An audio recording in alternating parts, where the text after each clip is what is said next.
It's good to be back here again and to see everybody.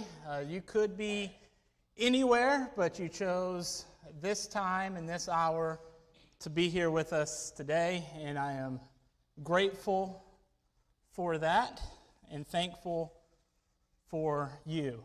So let's go to the Lord in prayer. God, thank you so much for who you are. And Lord, ultimately, thank you for who you had called us to be as a child of you, as a child of God. Lord, that is something that we don't take lightly, Lord, because we are ambassadors for you, and your glory shines through us. And even though we fail, Lord, we know that you are ultimately there to pick us right back up. And it's nothing on our own accord, but it is all for your Son's name, all for his glory. And it is in his glory alone that we come here today. Lord, I ask that you speak through me today, Lord, through this passage, that the words that you want me to say, you will say, and the words that you don't want me to say, you will bite my tongue. Lord, thank you for who you are and your grace and your mercy. In Jesus' name, amen. This passage today is probably one of my favorite passages, and actually it's one of my favorite sermons to do. I've taught this to the youth before, and I taught this over at there was the sports thing that we had a couple of weeks ago, last month, to the kids over at Pleasantdale.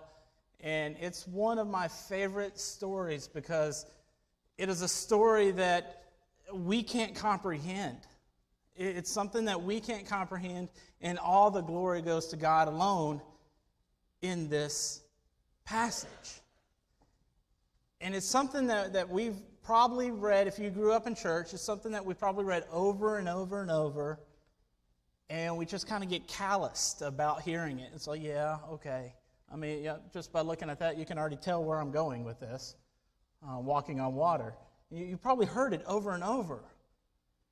But that is a danger. When we hear things and read things over and over and over, we just tend to become comfortable with that passage or with that story. And so, yeah, it's a great story. It teaches some things, and we just keep going. But today I want to dig in just a little bit and take a little a factor of this story that you probably have never thought about. And so today, turn with me in your Bibles to Matthew chapter 14, verses 22 through 33. So in the Bible, in this great big book that we have, that some people consider a book of laws or rules that we have to abide by, but no, it is a living, breathing story. But in the Bible, people experience an encounter with God that leads them to a different way of life.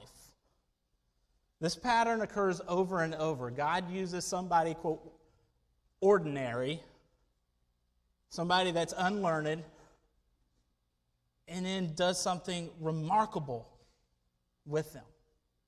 We see that with Moses and Aaron, to David. Even though he was a king, at first he wasn't a king. He was the shunned son. He does this over and over with ordinary people. And one example is also the rich young ruler. That he came to Jesus and said, Jesus, how do I become saved? Jesus said, you got to sell everything. Everything. And come after me. And the rich young ruler got sorrowful. He turned around and he walked off. See, that rich young ruler never experienced an encounter with God because he was holding on to something. He was holding on to something. and he wasn't willing to jump into a risky obedience in faith. Because if you've been a Christian for any amount of time, you know that it's not easy. And it takes faith. It's risky. Because when we step out on faith, you have no clue what God is going to do. But when you do it, you trust God, you got this, and I don't. But one story that we come to today involves risky obedience and risky faith. And it starts off with Peter and some of his friends that we call the disciples. They were off in a boat. Now, one thing about the disciples that most of you know, but they were fishermen. They were professional fishermen. So they knew how to handle a boat. It's just like Cass is a professional farmer, so he knows how to use a tractor.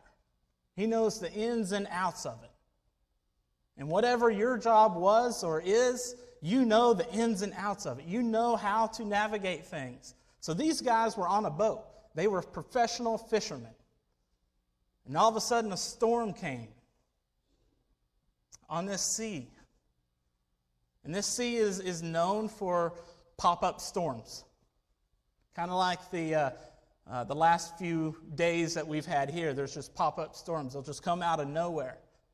But this was a ferocious storm that came onto the sea, and the waves were crashing all over the boat. It was dark. It was stormy. The guys were doing all they can to not let the boat sink. And then all of a sudden, they see this figure starting to walk out on the water, because they were, as you'll see in this passage, they were about 3 miles out onto this lake, this sea. And they see this guy starting to walk on the water. We'll start it off in verse 22. It says, immediately. So let me stop right here. It says immediately. Anytime you see any of these words, you got to figure out what happened before that. So let me set this up. Jesus had just fed the 5,000 men. There's probably more like 10, 11,000, because they didn't calculate anybody 18 and younger, or they didn't also calculate any women. So this was 5,000 men, but probably more like 10,000.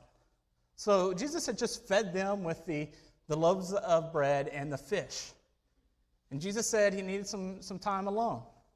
He said, disciples, you get in the boat, you go over to the other side, and I'll meet you there. Okay? That's important. It says, immediately he made the disciples get into the boat and go ahead of him to the other side while he dismissed the crowds. That is important right there, because Jesus made a promise. He said to the disciples, hey, y'all go over to the other side, I'll meet you there. Okay? After dismissing the crowds, verse 23, he went up on the mountain by himself to pray. Well into the night, he was there alone. Meanwhile, the boat was already some distance from the land, battered by the waves because the wind was against them.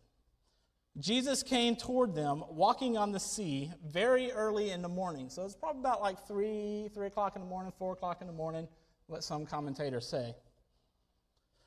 When the disciples saw him walking on the sea, they were terrified. It is a ghost, they said, and they cried out in fear. Immediately, Jesus spoke to them, have courage. It is I. Do not be afraid. What Jesus just said right there, does that kind of remind you of something else? Every time an angel showed up, people were afraid. You know, with Mary, Angel Gabriel showed up, and he says, do not be afraid. This is exactly what Jesus just said to the disciples. Have courage. Do not be afraid. The Lord is with you. Verse 28, Lord, if it is you, Peter answered to him, command me to come to you on the water. He said, come. And this is the mind-blowing part. And climbing out of the boat, Peter started walking on the water, and came towards Jesus. But when he saw the strength of the wind, he was afraid. And beginning to sink, he cried out, "Lord, save me." Immediately Jesus reached out his hand, caught hold of him, and said to him, "You of little faith, why did you doubt?" When they got into the boat, the wind ceased. Then those in the boat worshipped him and said, "Truly, you are the Son of God." So let's picture it. These disciples are out on a boat, far off into the sea, about 3 or 4 o'clock in the morning. If you've ever been up about that time, I know Mr. Jerry has been up at that time a lot. But it's dark. It is black outside. You can't see anything. And one thing they didn't have like we have now is electricity. And so the light pollution, you can't really see the stars. But the stars, they were probably out, and just picturing this in my mind, it's not in the Bible, but it's probably like a full moon out there. And then all of a sudden this storm just came out of nowhere, taking all the light away. The waves were crashing onto the boat. They were trying to do everything that they can to keep it upright from not sinking. Then all of a sudden, off in the distance, they see this little gray figure. And I don't imagine Jesus was like bright and shining, like what you see in television, like this big old bright light behind him. I don't think that. I think it was just he was just like you and I. He was a human being, but fully God. And he was walking out there. So they see this gray figure start to walk towards them. And I don't know about you, but sometimes at night when I wake up and I see like a shadow in the corner of my eye, I'm thinking, that's a demon. Or that's a ghost, something's out there. It's a little creepy. But they actually saw this thing. It wasn't going anywhere. It was coming straight towards them. So they were terrified. They were scared out of their mind because they knew, being fishermen, they knew no one can walk on water. They've tried it multiple times. They jump out of the boat and pull it up on the shore. They know that they're going to sink. No one's walking on water. And they see this gray figure coming. So they're scared. It's a ghost. And then Jesus calms them down. He says, "Hey, it is I. Be still." And while they were still scared, Peter, the guy that likes to shoot off his mouth. Does anybody have friends that's like that? That they'll shoot off their mouth and you're just waiting to see what's going to happen? Yeah. Peter was one of those guys. He likes to shoot off his mouth.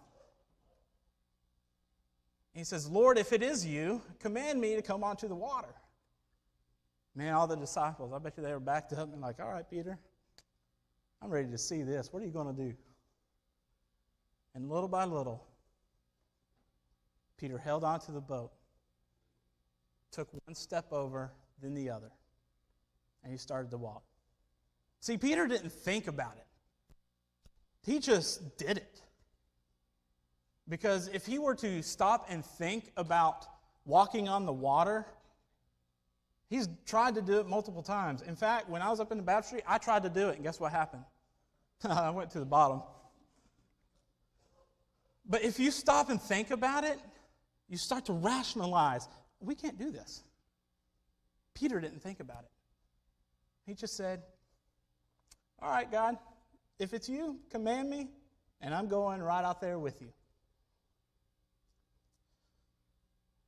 Peter experiences God enabling him to do something that he could never do on his own, to walk on water. He starts to take those steps. And he gets out there. He gets close to Jesus.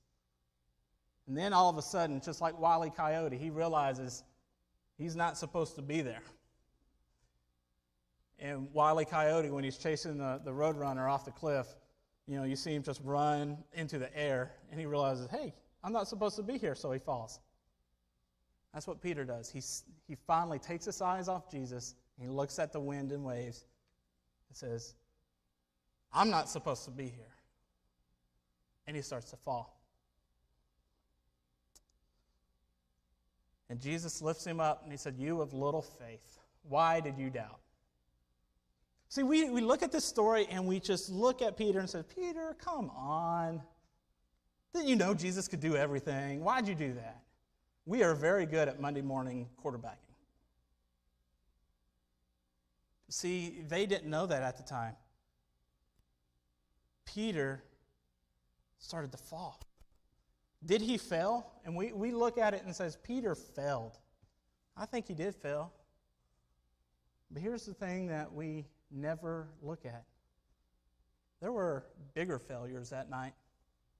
There was 11 disciples left in that boat. They never stepped out on the water.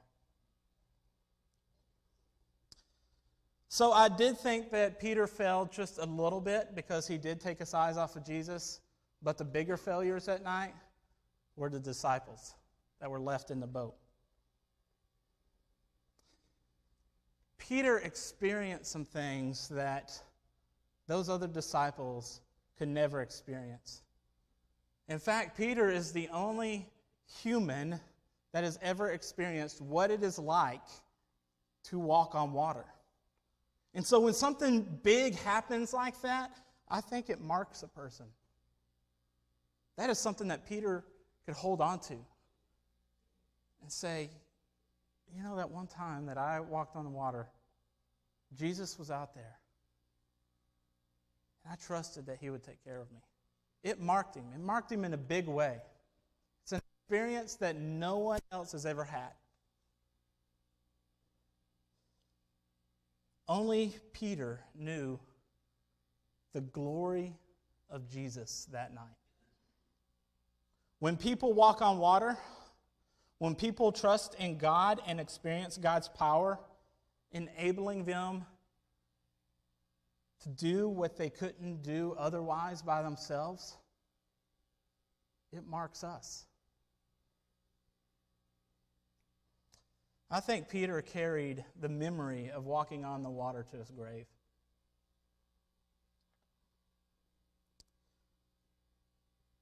Another thing is that Peter knew that when he was sinking, that Jesus was there to save him. And he was the only one adequately to save him. He was within an arm's length to pick him back up. If you want to experience the power of God moving in your life, you've got to take a step of faith. You've got to take that first step out onto the water. Water walking involves risky obedience. When we learn to discern the calling of God onto our lives, and when we respond with a yes, and we get out of that boat, we really do experience God's power in our life. What keeps us from getting out of the boat? We hear God calling us to do something. And he's just looking for someone to say yes and to take that faith, that leap of faith. Just like how Peter did when he stepped out of the boat, Jesus is wanting us to just take that risky obedience and just say yes, not to think about it. Because when we start to think about it and we start to rationalize some things, that's not faith. That is trying to fit God's plan into what we are capable of doing. Faith involves stepping out, knowing we cannot do this on our own, but knowing Jesus is adequately to save. Sometimes fear keeps us from fully trusting God and experiencing what he wants us to do. Fear is a big factor. When Katie and I first moved up to Charlotte, we knew no one up here. No one. We didn't have a job lined up at all. We had no clue what we were going to do, but we knew God said, go to Charlotte. Oh, it was scary. My parents were looking at us and saying, y'all are idiots to go do that. You don't have a job lined up. Your savings account is basically zero. You got to line something up before you go. And we're like, no, God says to go. So we took that step of faith. And we moved to Charlotte. And things just lined up, one after the other, after the other, after the other. We didn't have a place to stay. 2 weeks before we moved, or our move date, we got an email from Pastor Mark Harris of First Baptist Charlotte, who's actually running for Congress right now. He emailed us and said, hey, we have this mission home that the missionaries just left. You're able to stay in there if you'd like, but we have another group of missionaries coming in, and they need it in September. I'm like, all right, great. This is June. We have just a little bit of time that we can figure out another place to stay. So we moved. We stayed in their mission home for a little while. And then all of a sudden, we were looking around. We were getting denied by these apartment complexes because one thing I didn't know is you had to have credit to apply for an apartment complex. And we didn't have that, so we were getting denied by these places. And all of a sudden, we get another call from someone that we used to go to church with in Texas. They had a program called the CARES program that goes into apartment complexes and does ministry there with them.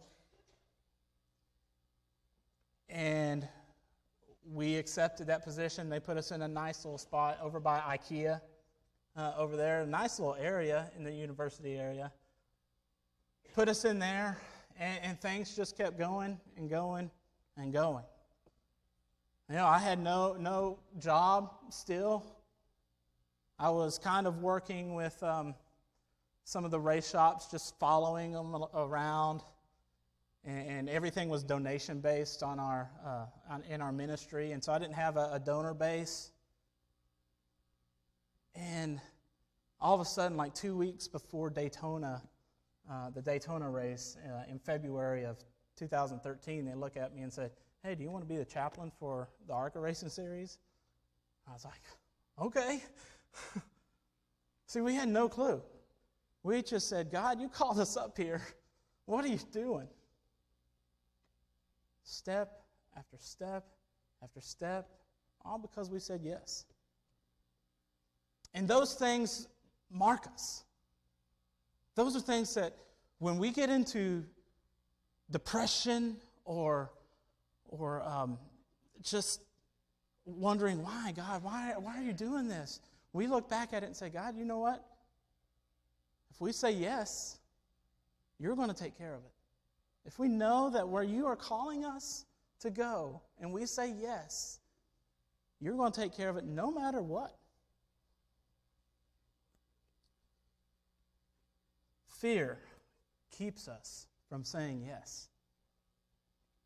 Another thing that keeps us from saying yes is our comfort zone. We get comfortable at where we're at. Those 11 disciples, they were comfortable in the boat. They were comfortable there because they were thinking rationally. And they were thinking, if I stay in this boat, I'm pretty much safe until it sinks. We get comfortable. And when we become comfortable, it's hard to step out on faith. Because we like to put everything in a nice little box. But God says, get out of that box. So what are some things, what is the boat that we are holding on to? Is it money? Is it trying to become famous? Is it sports? Is it traditions? Is it policies? The 11 other disciples were boat potatoes. They were willing to follow Jesus, but they wanted him to comfort them in the midst of the storm. That's what they wanted. And when storms arrive in our lives, because they will, and you have experienced that, we want God to comfort us. We are just like those disciples. We want God to comfort us instead of saying, "Yes, Lord, I will come." Peter knew one thing. Anytime Jesus called him to do something, Peter was right there. He knew that where Jesus was, there was safety. No matter what was going on. So when Peter was looking out, seeing Jesus come across, he says, Jesus is right there. I'm right here. We're getting floodwaters coming into our boat, but Jesus is safe out there. I'm going to where Jesus is. And he steps out and he goes.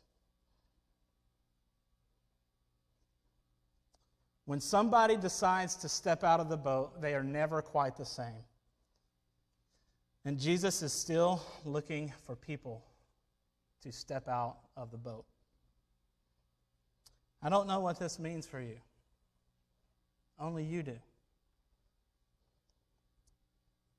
When we take God's call seriously and we have the faith to get out of the boat, something is going to change. It may be quite visible, or it may be nothing but only you and God know about. But one thing I can tell you for sure is that your life will never be the same when you say yes. When you fail, it's not if you fail, but when you fail, always know that Jesus is an arm's length away to pull us back up. He is wholly, adequately able to save us. He really is. But to find that out, you have to let go of the boat. You have to let go of the boat. The passage began with the focus of Jesus and ends with the worship of Jesus. See, at the very beginning, it says, immediately he made the disciples get into the boat and go ahead of him to the other side. That was a promise that Jesus had. So Jesus already knew they were going to make it to the other side. And when they came back, when Peter and Jesus stepped right back into the boat, they didn't go up and ask Peter, "Hey, how was it? What was it like?" They fell down on their knees and started to worship Jesus. And they were saying this, "Truly, you are the Son of God." They worshiped him.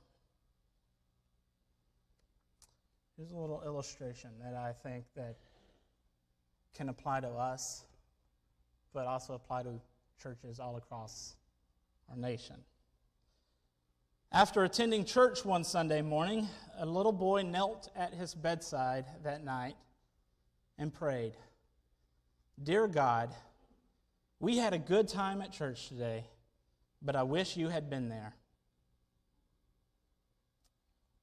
What is your focus today? Worship is an act of giving back to God. It's not about us. It's about God. When we came into the doors, did we think, "Hey, what can I get out of this?" Or did we think, "God, what do you think of this?" Don't be like that little boy and say, "God, we had a good time, but we wish you would have been there." Say, "God, come so that we can have a good time." What's the boat that you're holding on to? Only you know that. And right now, God may be calling you to do something. He may be calling you to join the church, to follow Him, to go minister to your neighbors, to go over to the schools, to go see those that are homebound. Whatever it is, God is calling each and every one of us to do something. Because we are not Christians if God is not calling us to do something. God is always calling us to do something. Well, we have two options. We can be like Peter and get out of the boat. Or we can be like the rest and sit back.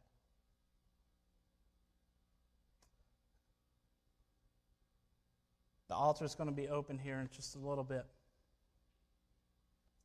Whatever God is calling you to do, say yes. Because I can promise you that when you say yes, your life will not be the same. And your life, well, ultimately, I'm just going to say it, it's going to be joyful, more joyful when we follow Jesus. Even though the storm might be all around us, we can have joy in Jesus. That is something that our churches, we don't teach about. Seek joy in Jesus. He wants us to be joyful. So whatever He's calling you to do, right here in just a moment, the altar is going to be open. Come, step out of that boat and say yes to Jesus. Let's pray. God, thank you so much for this morning.